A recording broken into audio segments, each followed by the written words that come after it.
this lesson has in store for you. By the end of this lesson, you will know the form of direct speech. You'll also know the form of reported speech. Plus, you'll be able to convert text from direct to reported speech in different tenses. The tenses are important because it's one thing to know how to convert sentences from direct to reported speech, but when tenses are involved, it gets a little more interesting. And I hope you're looking forward to learning all about it. But before we can uncover this crucial information, let's first have a look at your Lesson 5 challenge. You were challenged to do the following. Using the correct form and spelling, convert the following adjectives into comparative and superlative forms. So you had to convert crazy, intelligent, and good. All right, let's see if you got it right. For crazy, the comparative form is crazier, and the superlative form is the craziest. Note how the letter Y at the end of crazy changes to I when we add the suffixes. This is one of the important spelling rules you learned in Module 1, and we did touch on it in the last lesson as well. Next, we had intelligent. The comparative form is more intelligent, and the superlative form is the most intelligent. Do you know why? It's because the word intelligent has 3 syllables. In the last lesson, you learned that if a word has 3 or more syllables, it doesn't follow conventional degrees of comparison rules. Instead, you simply add more for comparative forms and the most for superlative forms. Next, we had good. The comparative form of good is better, and the superlative form is the best. Now, good is an example of an irregular adjective. It doesn't follow conventional rules. It takes on a whole different form that you need to memorize, elongate into the good stuff, converting from direct to reported speech. Let's start by looking at direct speech. This sentence form is direct speech because it contains the direct words that someone has said. Let's look at this form through a magnifying glass. We can start by looking at the first part of the sentence. He says. We will call this part Part A. Let's look at the word says. What does it do in the sentence? What does it mean?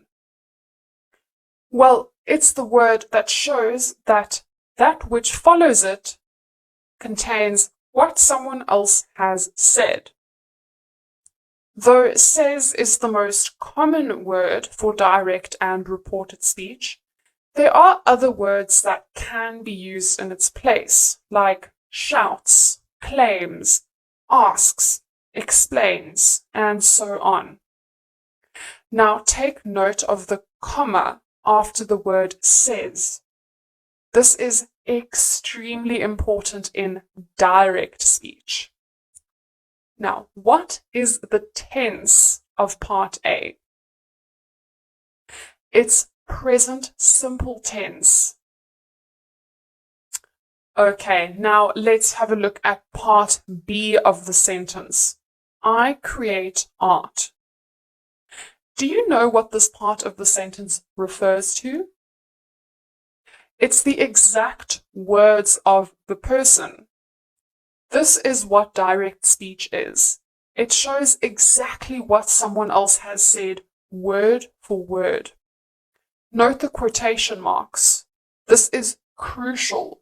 For direct speech, the exact words of the person always needs to be in quotation marks. Now, what is the tense of Part B? It's present simple tense as well. Now I want to report it to someone else. I want to summarize what the person has said without necessarily including the exact words. This is called reported speech, also known as indirect speech. Have a look at the direct sentence again. He says, I create art. Now let's look at the reported speech version of the sentence. He says that he creates art. What happened to the sentence? What do you notice? Well, to start with, we can look at part A. Can you see that the comma is gone? The comma is not necessary in reported speech. It's only necessary in direct speech. Now let's look at part B. What do you notice? Can you see that the quotation marks have been removed? That's because these are no longer the exact words. In reported speech, we don't use quotation marks. What else do you notice? Well, the word that has been added. Now, this is optional. It doesn't have to be there in reported speech, but I have chosen to include it so that you can learn the full sentence. Other than that, what else do you notice? Do you see the word he? It looks like I in direct speech has been changed to he in reported speech. In direct speech, those were his direct words, so that's why the word I was used. After all, he is talking about himself. But in reported speech, those are no longer his exact words, but he was still talking about himself. So since these are not his direct words anymore, we must change I to he. Now let's talk about tense, which is a very, very important aspect of direct and reported speech. Now, has the tense of part B changed since it has been converted to reported speech? No. It was in present simple tense in direct speech, and in reported speech, it's still in present simple tense. Why did the tense of part B not change? Well, that's simply because if part A is in present tense, then part B's tense won't change. This counts for any kind of present tense. For example, if part A were in present continuous tense, part B's tense still wouldn't change. Now let's look at the direct speech again. Something is different about this sentence. Do you know what it is? Part A is now in past tense. Now you'd think that in reported speech, part B would just stay the same. But part B's tense will change when we convert the sentence to reported speech. So as you can see, part A has a lot of power over part B. Whatever the tense of part A will determine the tense of part B in reported speech. Let me show you the tense change that part A causes for part B. Now I want to report the speech to someone else. So, of course, we'll need to convert the sentence into reported speech. Here's the indirect speech. He said that he created art. So, what has happened here? Well, of course, in part A, the comma has been removed, just like before. We also know that the quotation marks have been removed since these are no longer the exact words. We've also added the word that, and I has been changed to he. Now, has the tense of part B changed? Yes, because part A is no longer in present tense. Now it's in past simple tense. If part A is in any kind of past tense, part B will move back one tense. Now, what do I mean when I say move back one tense? Now, this might sound a little confusing, but stay tuned because you will soon start to understand this as I start to illustrate the different changes for you. So you may be wondering, why does part A's tense change part B's tense? Why does part A have so much power over the tense of part B? Well, the answer to that is simple. If he said it in the past, but you're reporting it now, it means that whatever is in quotation marks is simply not true anymore. It was true in the past, but it's not true anymore now. So the reported speech tense must move one tense back to show this. Now we've seen what happens to past simple tense. Now let's see some other possibilities. Pay attention to the tense in part B, and you will start to understand a little more about what I mean by move back one tense. Okay, so here we have a sentence in direct speech again. He said, I created art.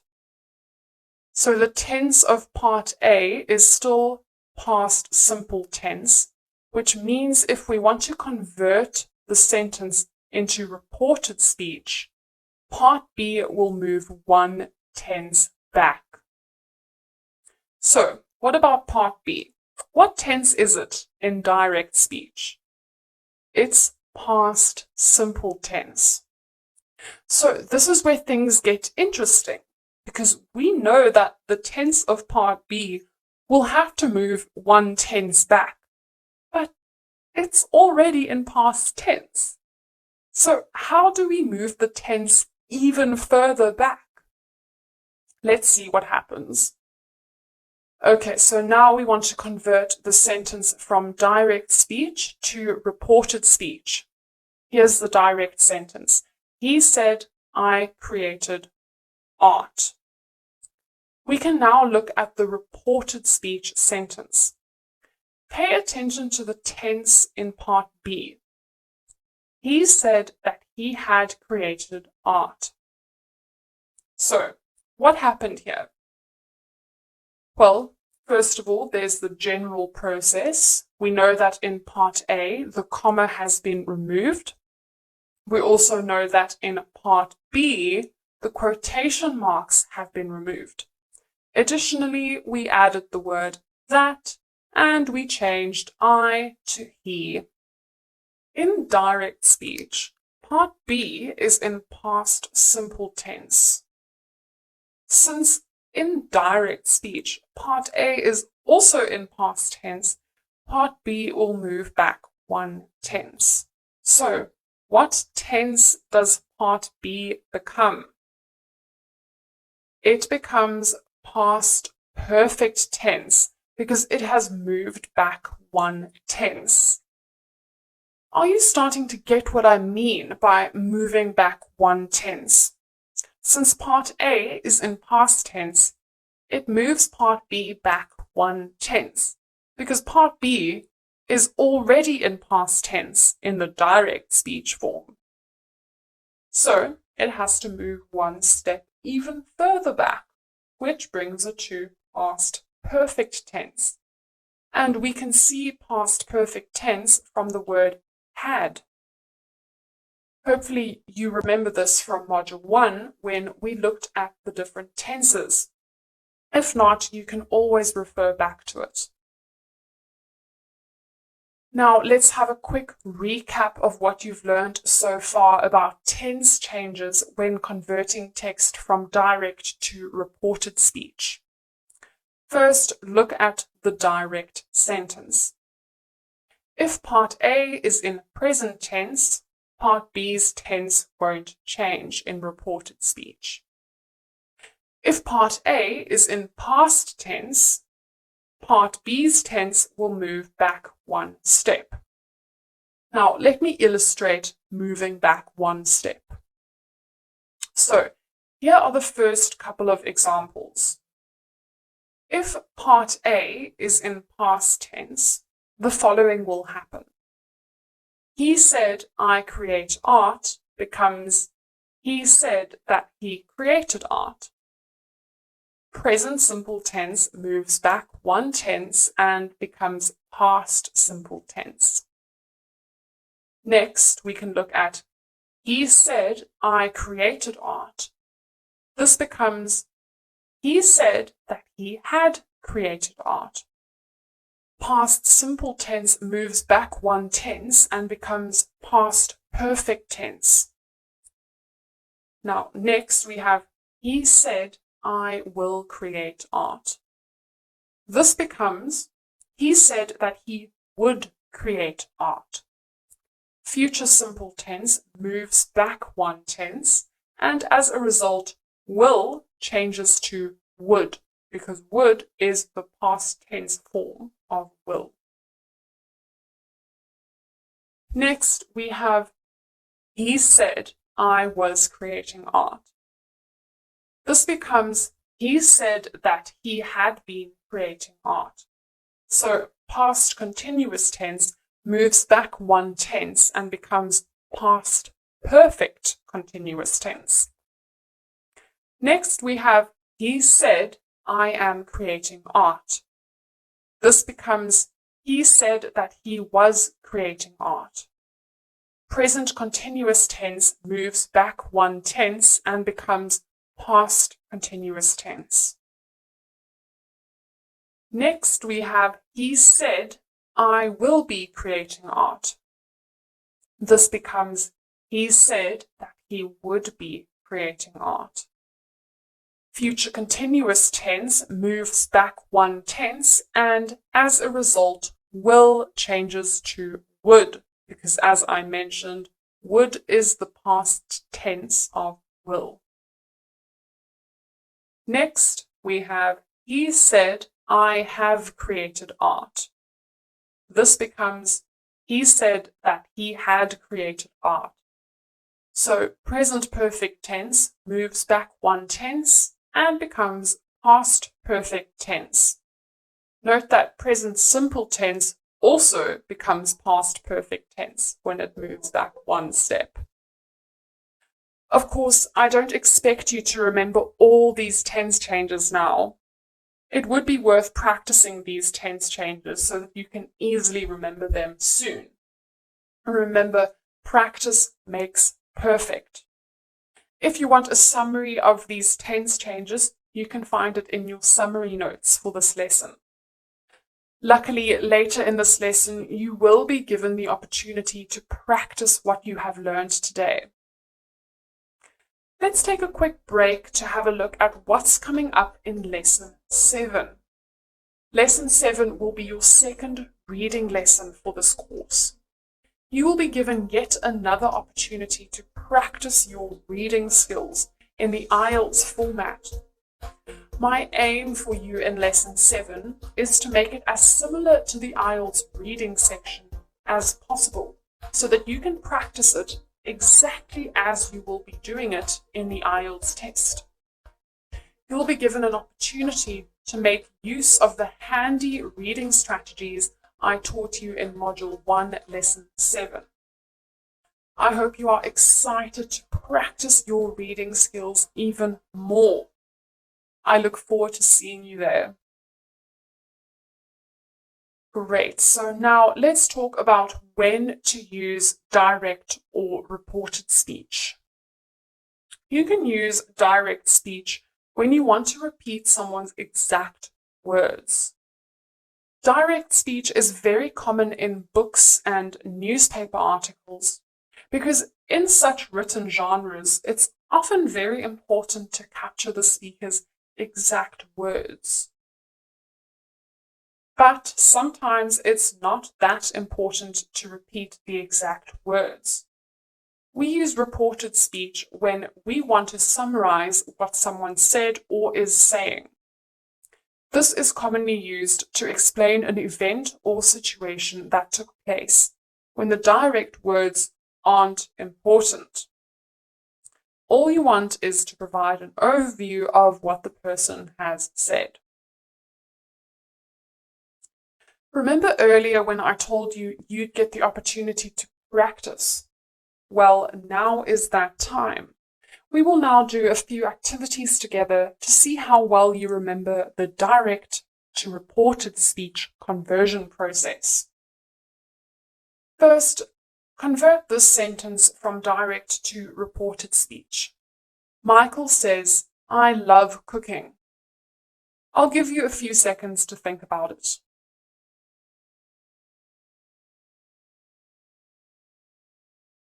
The correct answer is Michael says that he loves cooking.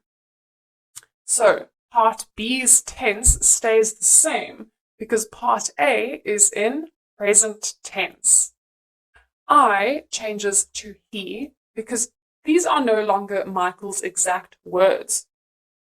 We inserted the word that, and of course we removed the comma and inverted commas as these are not necessary in reported speech. Now let's do another one. Convert this sentence from direct to reported speech. Rosie explained, "I have gotten into a car accident." We have to start thinking about tense changes now, because part A is in past tense. I'll give you a few seconds to think about it.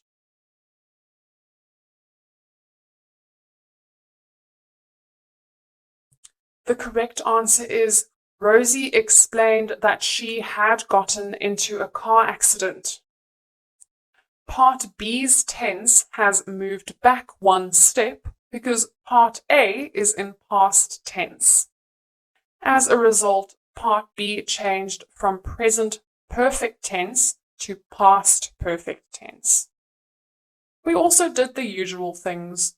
I changed to she because these are no longer exact words. We inserted the word that, and lastly, we removed the commas and inverted commas. Now here's another practice round. Convert this sentence from direct to reported speech. Kate told Laura, "I am extremely excited for my party." So here we're thinking about tense changes again. I'll give you a few seconds to think about it.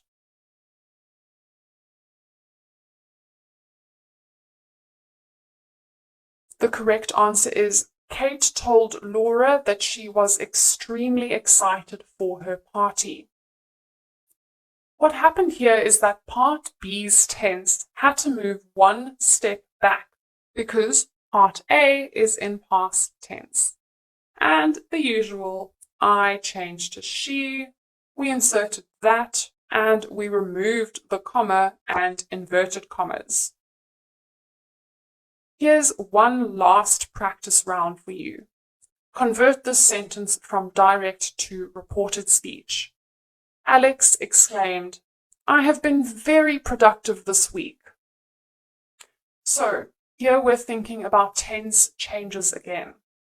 I'll give you a few seconds to think about it.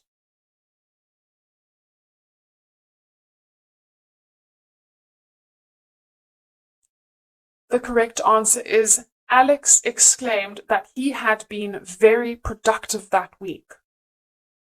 Now, what happened here is that part B's tense had to move back one step because part A is in past tense. And of course, the usual, I changed to he. And one thing to take note of is that this changed to that. That's because it happened in the past. So we can't say this anymore because this refers to something in our immediate reality. And as usual, we also inserted that, and we removed the comma and